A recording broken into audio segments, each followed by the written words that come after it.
এই বউ, তোমার প্লেটে মাছের মাথা কেন? কার কাছ থেকে শুনে মাথা খেতে বসছো? আম্মা, সবাই তো মাছের মাথা খাইছে, আমি ভাবছি এই মাছের মাথাটা আমার জন্য রাখছেন। তোমার জন্য আমি মাছের মাথা রাখবো? অনেকদিন পর বড় বড় কয়েকটা মাছ নিয়ে আসছে। আমার মেয়ে মাছের মাথা খেতে খুব পছন্দ করে। দুপুরে একটা খাইছে, ভাবছে আর একটা আছে, ওইটা রাতে খাবে। এত বড় মাথা দেখে তো লোভ সামলাতে পারোনি, তাই তাড়াতাড়ি মাথা খেতে বসছে। আপনারা সবাই তো খাইছেন, কেন আমার কি মন চায় না খাইতে? আমি এই বাড়ির বউ, আমার কি একটা মাছের মাথা খাওয়ার অধিকার নাই?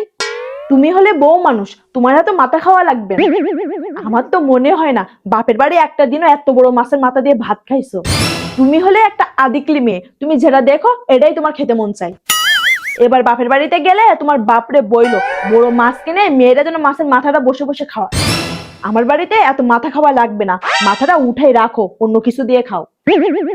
আপনি এতক্ষণে আমাকে যে পরিমাণ কথা শুনাইছেন, আপনার কথা শুনে আমার পেট ভরে গেছে। এটা রেখে দেন, আপনার মেয়েকে খাওয়ায়েন। খাওয়ার নিয়ে আপনি আমার সাথে যা করছেন না, মনে রাখেন আল্লাহ ছাড় দেয় কিন্তু ছেড়ে দেয় না।